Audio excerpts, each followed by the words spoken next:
If you take a survey of the best beginning of a novel, one of the surveys I saw had it at number 1. One of the surveys had it at about number 3. But all of them had it very high in the top 5 or so. And that's the opening of Peter Pan by J.M. Barrie. The story starts, all children, except one, grow up. That's a good start. Remove the context for yourself that you know what happens in Peter Pan. Maybe this is a scary story, right? Maybe the kid dies in this one. That's a very good beginning. Personally, I like the beginning of the Disney version of Peter Pan even better. You see London, animated of course, as you fly in from the clouds, and a venerable old English gentleman says, "All this has happened before, and it will all happen again. But this time it happened in London." It's one of my favorite openings to a movie ever. It sets the stage that while some crazy stuff might be about to happen, you should not get too upset about it, all right? I thought that was a fitting beginning for my talk today because while this has all happened before, it will happen again. This time it's happening on iPad and iPhone to a lesser degree. So before we get to the good stuff, here are my bona fides, as the man says. I am Chief Editing Officer for Pro Podcasting Services, Joel Sharpton. I'm the founder of Pro Podcasting School. I've been trying to do this, make podcasts on iPad and iPhone. I've been trying to make this happen in a real way that would be practical for podcasters since the very first iPad launched. It never has been until now, though, so I am very excited to share this stuff. I'm a podcaster personally since 2012. I'm an avid listener since 2007.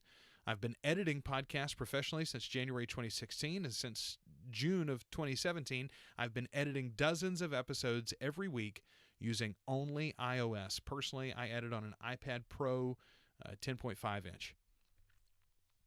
So here's what we're going to cover today. What are your options for recording your show? How to edit that show simply and efficiently, as well as some advanced tricks. How to produce your audio using the power of iOS and a handful of production apps. And then we're going to talk about how to publish those episodes from your iOS device to all the major media hosts, Blueberry, Libsyn, Spreaker, Blog Talk Radio. So what do I mean when I say options to record?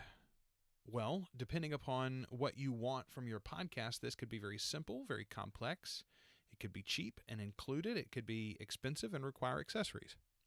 But just about anything is possible once you establish what you want to do. So, I ask you, are you hosting a solo show? Are you hosting a show with 1 or 2 people locally? Are you going to be recording 2 people remotely or 3 people remotely? Are you going to have a call-in show? Are you going to have an interview show with a different guest every week? Maybe you don't know what your show is going to be yet. You're going to need to figure that out if you don't know the answer to it already, because before you want to dive much further, you want to know what you need as far as hardware and software solutions go. If you don't, you're going to quickly get sidetracked with things you don't actually need for your show, extra expenses, and wasted time, right? So what are our options for apps to record into? There are a ton of them now, and more get added all the time. I think this is only going to increase over the next few years as Apple continues to push iOS, and especially the iPad, as a laptop and desktop replacement. First and foremost, if you're a solo show, the Voice Memos app is built into the phone. You can capture audio there, no problem. You can send it to other apps to edit and process using the share functions. But I prefer some of these others listed. Boss Jock is one that you're going to hear mentioned a lot by other podcasters. It's got some great functions as a soundboard. It's really a digital mixer in a lot of ways. It's really made, though, for those podcasters that are recording live to tape, so to speak, and not expecting to edit or produce much after the fact, if at all. So, again, it's there. It's totally usable. It even supports separate tracks of audio. So, Ferrite, though, is my preferred app and the one that we're going to be focusing on in this presentation. Ferrite is, in my opinion, the most purpose-built app for podcasters, maybe ever, regardless of platform. But especially on iOS, I don't think you're going to find something that suits our purposes as well as Ferrite. So, I edit and produce between 12 and 24 episodes of different podcasts every week with Ferrite Recording Studio from Woogie Juice, which is a silly developer name, but it's a great developer. They're actually based in England, I think. I edit those podcasts on an iPad Pro 10.5 inch. Why? I use Ferrite because it is a touch-first, cloud-first, full multi-track DAW, a digital audio workstation, with audio plug-in support. Even things like denoisers and de-essers are possible thanks to a great developer named Clevegrand Produkter AB. It's a German developer we're going to talk about in a bit. And this multi-track, cloud-first, touch-first DAW digital audio workstation, that means something that edits and audio, that works on the most modern operating system available today, in my opinion, again, iOS. Why are we bothering with this in the first place, though? Personally, I enjoy using the iOS platform more than I've ever enjoyed using any other computing device, but personal preference alone wasn't enough to make me switch. I edit and produce podcasts for my income. I make my money this way. I couldn't ditch the tools that allowed me to earn that income until they could be realistically replaced. But now, with iOS 11, the latest iPhones, the iPad Pro devices, I think it is absolutely time for those tools to be replaced. Personally, I've already done it. And after this presentation, I think you might be ready to as well. Here's what I can do thanks to Ferrite and my iPad Pro.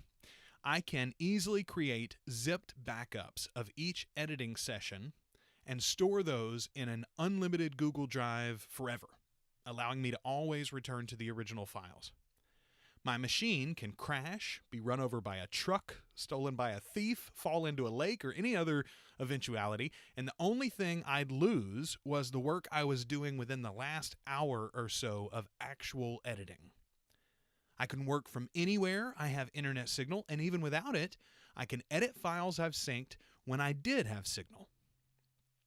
And if I have to replace this machine because I dropped it into the lake or it got ran over by that truck, my cheapest option is around $300 or $400. If you go down to like the iPad Mini 4 or the new iPad 9.7 inch, the cheapest one I think is $250. They've got one that's like 128 gigabytes for $350. And I can have a brand new version of the best one in the world every year, kitted out with all the accessories. If you go up to the 12.9-inch iPad Pro and you buy a new smart keyboard and a new pencil every year, etc., a new case, you might spend $1,500. That's the top and the bottom of the market. The iPad is ready to do this, and Ferrite is the app to do it with. You can record and produce your podcast from anywhere in the world using the tools you already have and love. Spend more time on your podcast, less on the process. Stop fighting with systems and software and start being more creative. It all starts with this little device, the key component. It's the Lightning to USB 3 camera adapter from Apple. It's about $40 on Amazon. $49, I think, is the standard price on Apple.com. But buy the official Apple one, and you can connect not just USB microphones, but digital audio interfaces, regular USB digital audio interfaces that you'd use on a Mac desktop or laptop computer or a PC. You can plug those straight into this, and you can use professional XLR mics on your iOS device, on your iPhone or your iPad. 4, 6 of them, whatever. If you've got the interface that'll handle it, this device is the input. When I discovered that this was out and what you could do with it, with the new one, this version, the USB 3 camera adapter, you can even plug in a lightning cable there and give yourself power for this whole Frankenstein contraption. This was my reaction when I discovered this device. So what do you actually record with, Mr. Pro Podcasting School? Well, for the vast majority of podcasters, if you're doing a solo show or you're co-hosting with one person remotely, this is your answer, the ATR 2100, or one of several similarly equipped USB microphones. This one's especially beloved by podcasters for 2 reasons. First, it's cheap, or very reasonable anyway. It can be found for around $60 on Amazon, and during special sales, sometimes you can grab it for half that. The other thing about the ATR 2100 is that it's got dual inputs, so you can hook it up through USB, through that lightning to camera adapter, or you can just go straight into the back of your regular computer, your desktop or laptop computer. Ta-da, you're all set. It'll also connect, though, through the XLR jack to a traditional mixer or digital interface, traditional audio gear using that XLR input. So that is the traditional mic connection for singers and instruments, etc. What this allows is that you can use the ATR when you're recording alone into the USB connection. If you ever end up recording two people locally, you don't have to throw the ATR out. You can just switch to the XLR input and hook up both of them at once. So if you're a solo host, or if you're going to be recording alone, connecting with your guest or your co-host via the internet, your shopping list is done. You're sorted. This is the right answer, though, seriously, for 99% of podcasters, unless you're recording multiple people locally out of the gate. If you are recording multiple people, you need a digital audio interface, and this is the one that's in my bag. It's the ART. I know the acronyms can get confusing, but this is the ART USB Dual Pre, and that's what I've got pictured here. We're due for an upgrade on this device, and when I find one that is as reliable, as simple to operate, as affordable as this one, but has newer tech, a little bit higher specs, then I'll start recommending that one instead of this one. But until then, this is a steal. It's rock solid.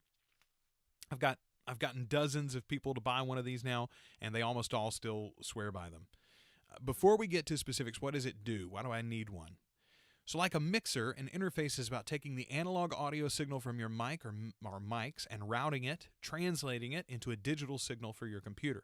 Most mixers that podcasters are using traditionally, those have included a digital interface in them. Some podcasters use both of those together. They have a mixer and an interface. But unless you need the specific functions of a mixer, I think we can remove a lot of those fail points and simplify our gear bag or our studio or our recording process, most importantly. So we're going to use this as an example, but digital audio interfaces come in varieties up to 8 inputs that I've seen for a fairly reasonable amount. For most podcasters, that's way overkill. But any interface will offer similar functions to this. You got 2 gain knobs here, one for each input. Those inputs are right there on the front. That makes it a little messy to wire up on your desk. Some of the fancy models do have the inputs on the back, but on the back of the AR Dual Pre, you'll find the monitor outs to plug into big monitor speakers if you want to, or you could plug headphones there, but there's a regular headphone jack as well. And then the USB jack that connects to your computer, or even with an adapter to your iPhone, your iPad, or even the latest Android devices, by the way, the Pixel phones, the Pixel and the Pixel 2, and most other recent Android phones, they come with USB-C ports on the bottom. And in the bag, you probably have a USB-A to USB-C adapter or cable. You can connect that to this interface on your phone or your tablet. And again, with the most modern Pixel devices, I know that works for Android models. Any of the iOS devices, going back to at least the first Lightning port devices, you can use with one of these adapters as well. So this interface, using Ferrite, will allow you to record in a separated stereo file. It's easy to split into 2 mono tracks, and then you've got yourself and your guest or your co-host separately, so you can process those, take out any extra room noise, and really massage the audio and make it sound the best that it can. Let's talk a little bit about microphones. I think that there are 2 categories basically of microphones. That's good enough, and then there's great. And then there are many microphones that are far above the price tag of some of those great mics. I put those in the ego stroking category. I'm going to go out on a limb here and say that no one that is watching this presentation should ever in their life spend more than $1,000 on a single microphone. It's just very, very unnecessary. There are mics out there that you can spend that much. None of them are worthwhile. In my opinion, once you get above $350 or $400 or so, it's the law of diminishing returns and then some. Don't spend that much. Here's what I use. Let's start with the cheap options. This is a mic I recommend often. I use it myself. If you're going to have XLR connections, if you're going to have multiple people recording locally, the Pile Pro 58. It's cheap. It is so cheap. You can get it for $16 on Amazon regularly. It's solid, though. Very, very good sound. It's comparable to the Shure S58. It's basically a knockoff of that. And the ATR 2100 USB XLR mic that we mentioned previously, this is also very comparable sound-wise. Quality dynamic cardioid mic, that's what this is. All of that means, if you're not used to those terms, you're going to get solid sound that can be replaced This mic can be replaced easily when you leave one behind on a remote recording, or your kid runs one through the trash compactor, or one walks away at the office or whatever. $16 a piece. You can buy on a regular basis. You can buy a 3-pack of them in a carrying case for like $45. But, Mr. Pro Podcasting School, what happens when my co-host or my guests every week are in a totally different place? Huh? How can I use my iPhone or my iPad then? So this is where Apple continues to fail us so far, unfortunately. Limited web browser and audio APIs, they don't allow for apps like Ecamm Call Recorder that you can use on a Mac, or a Molto Recorder is the one that I suggest on Windows. So on the iOS side, you really have two options, basically. You can use a solution like Ringer.com or Zoom.us. Both of those services, they have apps on the iPhone and iPad for recording and connecting. Those services will connect you to a remote guest or co-host, so you can both speak to each other, and then also they'll capture that conversation and allow you to download that and edit it after the fact. Now, personally, I prefer Ringer here slightly for audio quality, but I'll be totally honest, anecdotally, Zoom has been easier for all my clients to use, Zoom.us. They squeeze the captured audio down into a really low bit rate, and that kind of irks me. It's not necessary for them to go that low, I don't think. So that is your primary option. Use a service like Ringer or Zoom. Your other option is to use 2-device recording. Now, what I mean by this is using Ferrite Recording Studio app and your ATR 2100 to capture your side of the call, record those into an iPhone or an iPad, and then use another iOS device or even a laptop or desktop computer if you have one handy to actually make the Skype call. And obviously have your co-host do the same thing on their end, so they're going to need 2 devices too. You could make the Skype call using your earbuds, for instance, and then just be speaking into the mic and having that record into that second device. I say co-host here instead of guest because it's really the kind of hassle that you're not going to want to do with guests. You're not going to get many guests to do that double device recording. However, if you're recording with the same person week in and week out, episode after episode, it should be easy enough to set up this system with them and give it a try. And I think you're going to be so impressed with the audio quality that you get by syncing those 2 tracks after the fact and editing them separately. I think once you get the hang of it, it's going to be no more hassle than just the headache of both having 2 devices handy. That's the real problem there. But maybe you're still not ready to make the jump to editing and producing your iPad or iPhone. So maybe you're not ready to jump in yet. I would just ask you, what are you afraid of? The Germans? Audio plugins outside the stuff built into Logic and Adobe Audition, which I'd used for years before I started editing on my iPhone and iPad. The audio plugins were sort of a foreign world for me in some ways. Last year, as I'd crossed my first year as an independent producer, consultant, business owner, I started looking into this stuff because some of my own common problems, my clients' problems, with getting their guest audio to the right place where we wanted it. So I felt like when I made the move to iOS, I was going to be left out of this plugin thing, but I met these wonderful German producers. Cleveland Produkter AB is the name of the company. It's not only fun to say, it's an iOS developer that is focused on audio.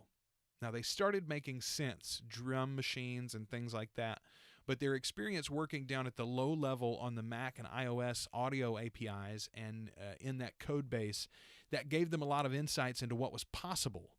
So they've got simple graphical-based apps for compression, de-essing, denoisers, even in their newest app, Bruce Free. So these guys also make a couple of really interesting tools for video, by the way. Visible, Wizable, which is an audiogram producer that I've started using for my own shows. It's basically an audiogram producer for iOS. It's optimized to make simple music videos for songs, but it works super well for podcast promos too. And Dundertoner, which creates dynamic orchestration background music for videos, and that's actually based on the action in the video. So as you create a video, you have these different moments in the video. The elements that happen there will impact the music, and it's this dynamic music creation. Very, very cool apps, all of them. But the best part about all of these apps, they are super cheap. So for instance, with the De-esser app, I bought this in a group of apps. I think I bought like 5 plugins all at once from Cleve Grand Productor, and I paid $24.99 for all of those apps together. Anybody in this presentation ever paid for RX6 or something like that? You know, those packages, those audio plugin packages on the Mac and PC cost hundreds of dollars many times. Same thing with the apps. Think about what you pay for an Adobe Audition subscription. It's like $21 a month if you just get Adobe Audition, or, you know, $30 a month if you get the whole Adobe suite. Ferrite is 2 $10 in-app purchases once, ever, and then you're done. These audio plugins cost $9, $10, $14 a piece maybe, and they're just as powerful as their Mac brethren. So save some money, folks. We're going to save that money. All right, let me put a plug in here for another European company. I'm trying to keep podcasting international, I guess. Auphonic. Great service, available to use for free for up to 2 hours of audio a month. If you've got less than 2 hours of a month of audio that you're producing and publishing, then you're covered with a free account through Auphonic. It's not going to cost you a dime. Very reasonable rates, even if you need more than that. You know, I'm producing 40 hours maybe a month a lot of times through Auphonic, and it's still very reasonable. They've got great desktop apps available too. You can make a one-time purchase if you don't want to pay for more than that, but you lose a couple of features if you use the desktop versions. Things that I love, like metadata tagging, for instance. I have got presets set up for all the shows that I produce where the metadata that is the same week to week and episode to episode gets automatically plugged in. I just add in the parts that are relevant to this specific episode, and then boom, that's all automatically published to the episode for me. The file itself contains that metadata automatically. Second, Auphonic will plug in through APIs with places like Libsyn and Blueberry, Spreaker, several other media hosting platforms, as well as cloud platforms like Google Drive and Dropbox. So you can push and pull the files to Auphonic sort of in an automated fashion. Save yourself some more time that way. What does Auphonic do to the audio? What are we actually using it for? So it can level the voices, music, sound effects, etc. It can put it all at industry standard LUFS. Who's ever heard of LUFS, right? 16 LUFS, negative 16 LUFS if we're using stereo audio, negative 19 if you're mono. You can set those automatically, and all your audio will be automated to those standards through Auphonic. Also, they've got really cool algorithms that run like dehummers to remove a little bit of that extra room noise, fans and other things that can be commonly, pesky problems for podcasters. There's just so much to gain from using them. And for most podcasters, you're producing less than 2 hours a month. It's a totally free service anyway. So, I am so appreciative of your time. I'm glad to answer questions if you've got some. The best way always is to email me, joel@propodcastingservices.com. But first, I do want to let you know that if I've got your appetite whet a little bit, if you want to deep dive into some of this stuff, check out my website. You can grab a copy of these slides as well, or you can rewatch this presentation, of course, and you can subscribe for more on my YouTube channel. Go to youtube.com/c/Joel Sharpton and check it out there. Or if you're interested in getting my full iPad podcasting course, that's $97 on my site. Go to propodcastingservices.com/podfest, and you'll find a link right there where you can buy not only that, but also the advanced audio plugin course, which will be available at the end of February 2018 if you're listening to this before. All right, all of that and more, check out my site, propodcastingservices.com, and you can leave me a comment below this video if you have questions, or again, email me, joel@propodcastingservices.com.